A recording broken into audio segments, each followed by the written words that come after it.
ബഹുമാനപ്പെട്ട സ്വഹാബി വര്യൻ അബൂ സഈദ് ഖുദ്രി റളിയല്ലാഹു അൻഹു പറയുകയാണ്, പ്രവാചകൻ സ്വല്ലല്ലാഹു അലൈഹി വസല്ലം ഇപ്രകാരം പറയുന്നതായിട്ട് ഞാൻ കേട്ടിട്ടുണ്ട്. എന്താണ് നബിതങ്ങൾ പറഞ്ഞത്? നിങ്ങളിൽ നിന്നും ആരെങ്കിലും നല്ല സ്വപ്നം കാണുകയാണെങ്കിൽ തീർച്ചയായും അത് അള്ളാഹുവിൻ്റെ ഭാഗത്തു നിന്നുള്ളതാകുന്നു.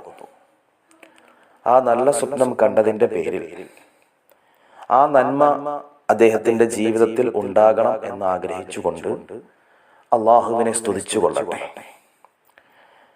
അവർ ഇഷ്ടപ്പെടുന്ന ആളുകളോട് ആ സ്വപ്നം പങ്കുവെച്ചു കൊള്ളട്ടെ. ഇഷ്ടപ്പെടാത്ത ഒരാളോടും അത് പറയാനും പാടില്ല. കാരണം നമുക്ക് ഒരു അനുഗ്രഹം ഉണ്ടാകുമ്പോൾ ചില ആളുകൾ അത് ഉണ്ടാകരുത് എന്ന് ആഗ്രഹിക്കുന്നവരുണ്ട്, അത് നഷ്ടപ്പെട്ടു പോകണമെന്ന് ആഗ്രഹിക്കുന്നവരുണ്ട്. അതിലൂടെ അല്ലെങ്കിൽ ശത്രുത ഉണ്ടാകാനുള്ള സാധ്യതയുണ്ട്. അക്കാരണത്താൽ നല്ല ആളുകളോട്, നമുക്ക് ഏറ്റവും വിശ്വാസമുള്ള ആളുകളോട് മാത്രമേ നല്ല സ്വപ്നങ്ങളെ കുറിച്ച് പറയാൻ പാടുള്ളൂ. അങ്ങനെ പറയണമെന്ന് നിർബന്ധമില്ല. ഇനി നിങ്ങളിൽ ആരെങ്കിലും നിങ്ങൾക്ക് ഇഷ്ടമില്ലാത്ത സ്വപ്നങ്ങളാണ് കാണുന്നതെങ്കിൽ, ഏതെങ്കിലും ആപത്തുകളോ അപകടങ്ങളോ ദുരന്തങ്ങളോ ബുദ്ധിമുട്ടുകളോ ദാരിദ്ര്യങ്ങളോ ആണ് കാണുന്നതെങ്കിൽ തീർച്ചയായും അത്തരം സ്വപ്നങ്ങൾ പിശാചിന്റെ ഭാഗത്ത് നിന്നും ഉണ്ടാകുന്നതാണ്. ആയതിനാൽ ആ സ്വപ്നം കണ്ട് അതിനുശേഷം നിങ്ങൾ ഉണരുന്നത് എപ്പോഴാണോ അപ്പോൾ അഊദു ബില്ലാഹി മിനശ് ശൈത്വാനിർ റജീം എന്ന് പറഞ്ഞുകൊള്ളട്ടെ. ഒരാളോടും ആ സ്വപ്നം പറയരുത്.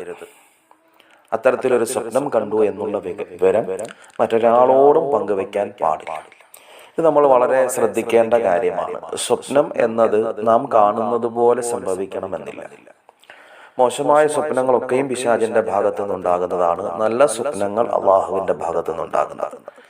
നല്ല സ്വപ്നങ്ങൾ ഇസ്ലാമിൽ അനുവദനീയമായ കാര്യങ്ങൾ, സ്തുത്യർഹമായ കാര്യങ്ങളാണെങ്കിൽ തീർച്ചയായും അത് പ്രാവർത്തികമാക്കാനുള്ള പരിശ്രമം നടത്തുന്നത് നല്ലത് തന്നെയാണ്. നല്ല അനുഗ്രഹങ്ങൾ ഉണ്ടാകുന്നതുമായി ബന്ധപ്പെട്ട സ്വപ്നമാണെങ്കിൽ അൽഹംദുലില്ലാ അള്ളാഹുവിനെ സ്തുതിക്കുകയും നമുക്ക് ഇഷ്ടമുള്ള ആളുകളോട് ആ വിവരം പങ്കുവെക്കുകയും ചെയ്യാം. അവരുടെ ഭാഗത്ത് നിന്ന് ഒരു പക്ഷേ അതൊരു പ്രോത്സാഹനം ഉണ്ടാകും, അല്ലെങ്കിൽ സഹായം ഉണ്ടാകും, അല്ലെങ്കിൽ ഉപദേശം ഉണ്ടാകും. പല ആൾക്കാരും ഇത്തരത്തിലുള്ള മോശമായ സ്വപ്നങ്ങൾ കണ്ടിട്ട് അതിൻ്റെ വ്യാഖ്യാനം തേടി പോകാറുണ്ട്. അതിൻ്റെ ആവശ്യമില്ല. അത്തരത്തിലുള്ള സ്വപ്നങ്ങൾ നമ്മൾ അവഗണിക്കുകയാണ് വേണ്ടത് എന്നുകൂടി ഓർമ്മിപ്പിക്കുകയാണ്. അല്ലാഹു സുബ്ഹാനഹു വ തആല കാര്യങ്ങൾ മനസ്സിലാക്കുവാനുള്ള തൗഫീഖ് നൽകി അനുഗ്രഹിക്കുമാറാകട്ടെ. അസ്സലാമു അലൈക്കും വറഹ്മത്തുള്ളാഹി വബറകാതുഹു.